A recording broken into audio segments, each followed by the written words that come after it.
Bonjour, bonjour à toutes et à tous, bienvenue sur KTV, Kwezi FM, le 106.9 pour un temps de parole en direct à la radio et à la télévision. Avec nous, Issiaka Abdillah, ancien conseiller départemental de Mayotte et pas que. Issiaka, bonjour. Bonjour. Merci d'être avec nous. Alors, quand on a préparé cette émission, c'était déjà il y a quelques jours déjà, vous me disiez, il y en a assez de cette situation du transport aérien, ça coûte trop cher, il n'y a plus de concurrence, il faut mettre en place des solutions. Pourquoi aujourd'hui ce coup de gueule? Oui, parce que je crois que, si j'ai bien compris, nos parlementaires ont rendez-vous avec le ministre des Transports dans les jours qui viennent. Si ce n'est que demain ou après-demain. C'est ça, avant la fin de la semaine en tout cas. Voilà. Ouais. Et j'ai été surpris d'entendre un parlementaire mahorais qui s'étonne du retrait Qui? de Lequel?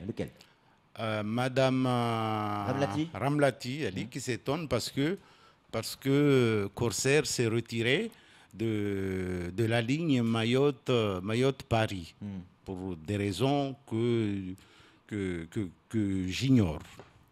Alors, j'ai envie de dire aux Mahorais que c'est un département français. Tout le monde est d'accord. Et que dans certains secteurs, les grandes entreprises de l'État interviennent.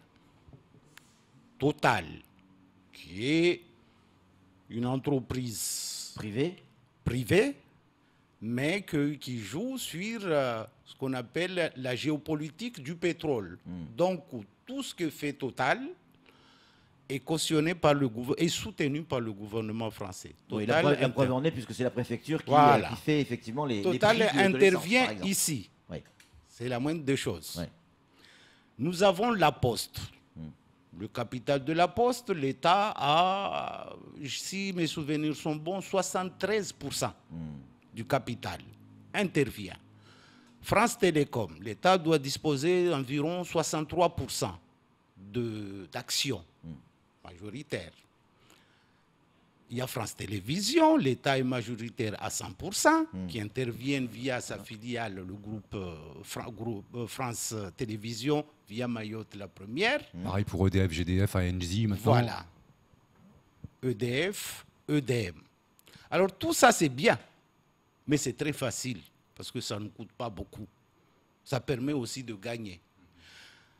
Et quand j'entends les élus parler du transport à Mayotte, j'entends que deux compagnies sont Aerostral, Corsair. Corsair ne dispose que de 6 avions. 6 avions, c'est peu. Aerostral, 8 avions, 12 destinations. Air France, plus de 300 avions, 190 destinations.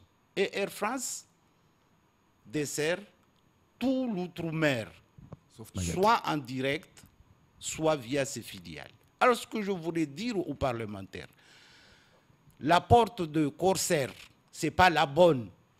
La porte d'Aerostral, ce n'est pas la bonne.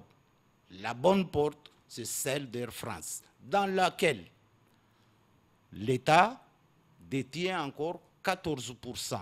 Et c'est le pavillon national. C'est pourquoi je dis, toutes ces petites compagnies qui tournent autour, qui essaient de survivre, ne sont pas la solution pour nous. Pour nous, la solution, ce serait d'aller voir le gouvernement qui a la tutelle d'Air France. Parce que je précise que malgré un conseil d'administration, c'est toujours le ministre des Transports qui décide, ou le gouvernement, de la nomination du PDG d'Air France. Récemment, c'est un Canadien, en la personne de Benjamin Smith, mais c'est toujours le gouvernement qui est derrière. Et donc, c'est la bonne porte. La bonne porte, ce n'est pas Aerostral, ce n'est pas Corsair. Voilà mon coup de gueule aujourd'hui. Il faut que nos parlementaires comprennent que ce sont deux mauvaises portes et la bonne porte, c'est Air France et c'est un droit pour les Mahorais. Issiaka, Air France arrive à Moroni, Air France arrive en Tanzanie, Air France arrive à Nairobi, Air France arrive partout autour de nous. Bien sûr, et c'est honteux. Parce que si j'ai envie de prendre Air France, je dois moins aller dans les pays étrangers de la région.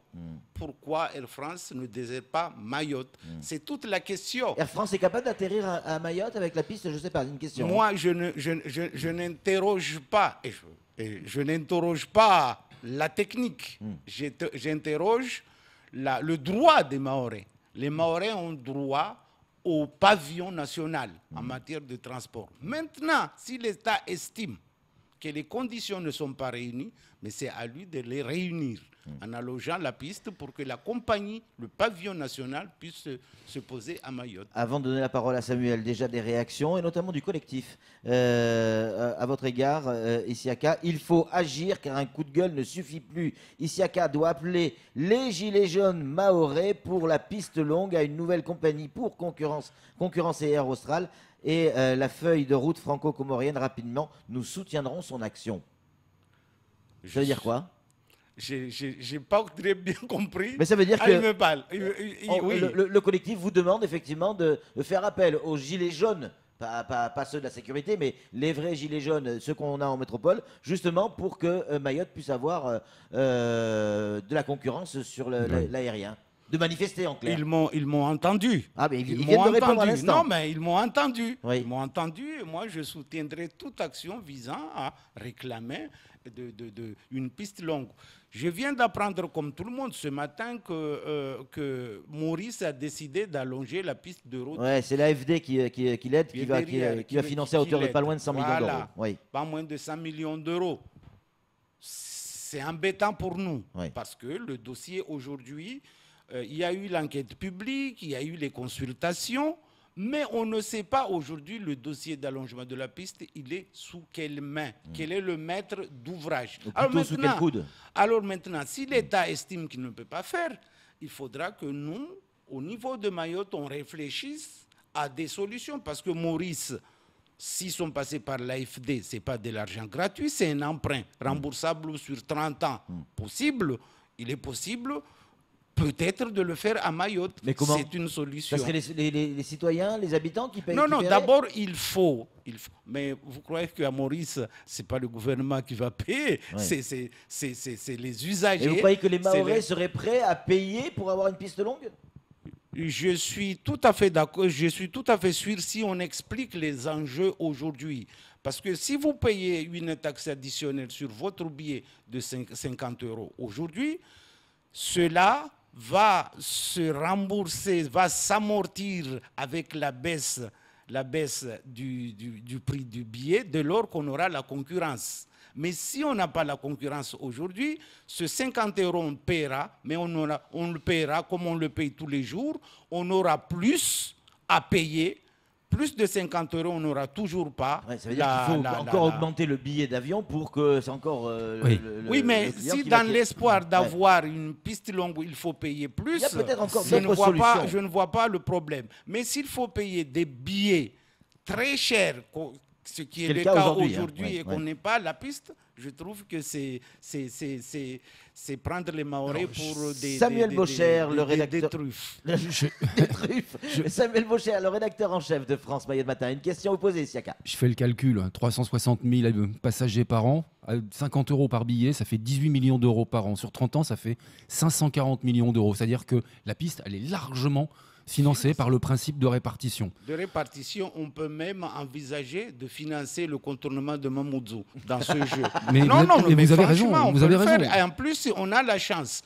La France dispose des meilleurs constructeurs d'aéroports au monde. Les meilleurs et qui interviennent sur 30 ans en Amérique du Sud et partout dans le monde. Donc, il ne faut pas passer à côté des meilleures solutions pour nous. Parce qu'aujourd'hui, je l'ai dit tout bonnement au Mahorais, les caisses de l'État sont vides. Il ne faut pas croire que l'État va dégager 200 millions d'euros tout de suite pour financer. Il existe d'autres solutions. Regardez comment ça se passe du côté de la Réunion. Il y a ce qu'ils appellent la continuité territoriale.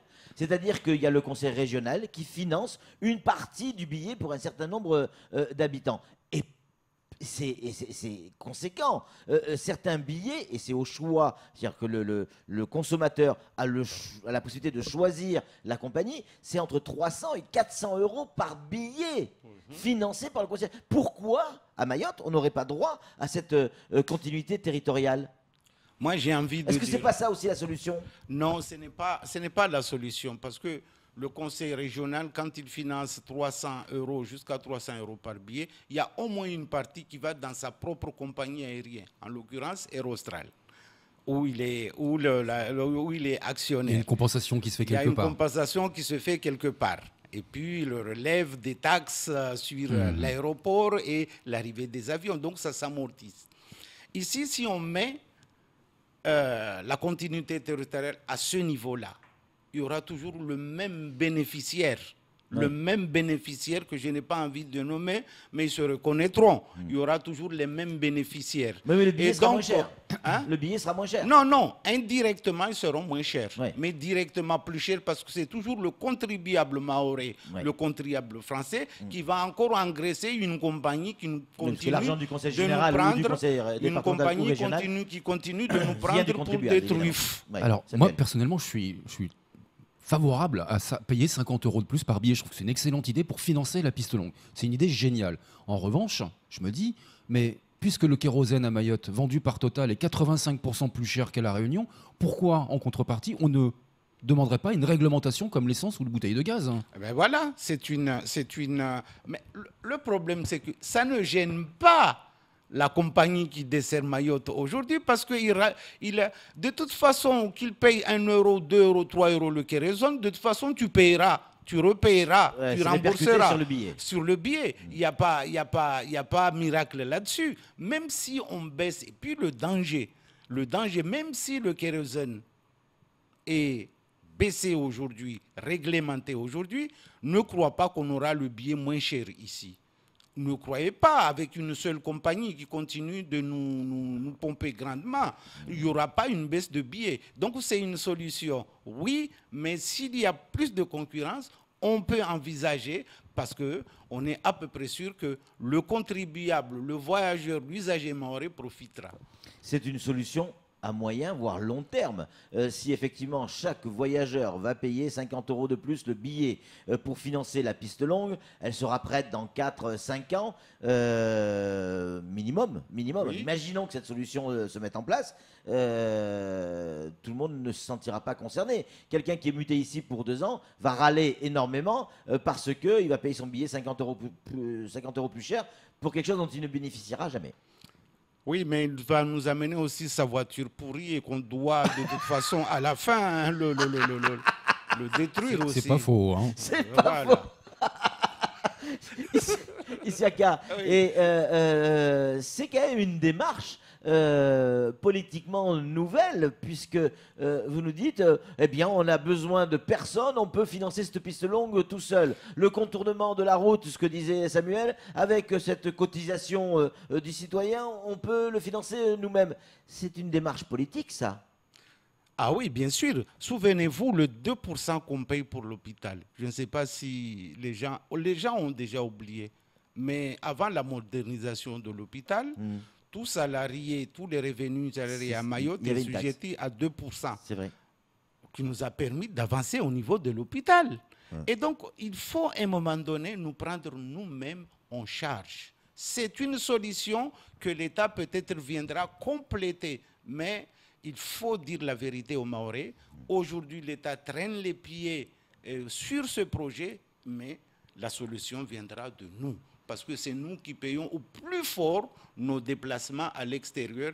Et c'est nous qui payons le frein au développement parce que par manque de cette concurrence. Pensez qu'à La Réunion, ils n'ont pas mis des taxes pour agrandir leur aéroport. Ça, c'est Il sûr. faut regarder la composition des billets au départ de La Réunion ou de même, nous, quand nous allons à La Réunion, transitons à La Réunion.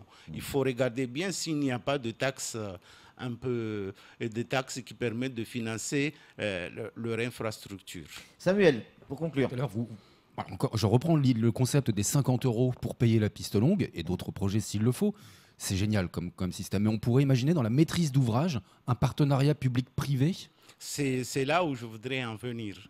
parce que le partenariat public-privé permet, le privé aujourd'hui, les grandes entreprises du BTP aujourd'hui ont beaucoup d'argent qui ne rapportent pas forcément quand l'argent est en banque. Vous savez combien les banques rémunèrent. Les taux sont très bas. Voilà, sont très bas. Et ces gens-là sont très contents. Moi, je connais une grande entreprise qui s'occupe de l'aéroport de Lima au Pérou et d'autres aéroports en Amérique du Sud. Sur 30 ans, 40 ans, ils ont mis leur argent pour être le pays à son aéroport. C'est un aéroport international et la société est sûre d'être mieux rémunérer son argent pendant plus de 30 ans. Et c'est des solutions, je n'invente rien, c'est des solutions qui existent aujourd'hui par le monde. Des questions qui arrivent sur le standard. On ne pourra pas y répondre à toutes parce que c'est déjà la fin de ce temps de parole, mais une qui revient quand même pas mal. On voit ce qui se passe actuellement en métropole avec les Gilets jaunes, les gens qui se battent pour lutter, non pas contre la vie chère, mais contre le pouvoir d'achat qui a largement diminué, y compris pour nos aînés. Certaines retraites ont baissé de 300 € par an. Ça peut paraître peu, mais c'est beaucoup d'argent. Est-ce que, et la question elle est là, est-ce que oui ou non, Mayotte doit aussi manifester avec des gilets jaunes pour obtenir gain de cause sur l'aéroport? Absolument. Pour l'aéroport, oui. Je vais dire, pour l'aéroport. Mais pour le moment, Mayotte, il y a tellement de choses. Au lieu de manifester avec les gilets jaunes, on a encore le problème de l'immigration clandestine qui est encore sur l'aéroport. Sur l'aéroport, je pense que c'est une solution qu'il faut envisager. Il faut nous prendre en charge. Et la meilleure façon de prendre, c'est de faire connaître notre position.